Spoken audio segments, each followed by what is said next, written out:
Ready to open the hood? UseTool for the tutorials. And for car parts, the right idea is the Mr. Auto app. Easy, fast, and with better prices than on the website.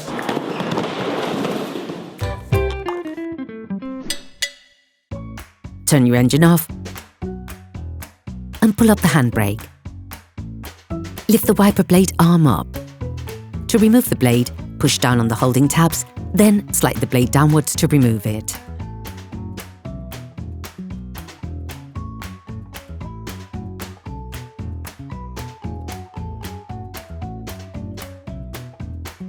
To put in the new blade, slide it into its housing.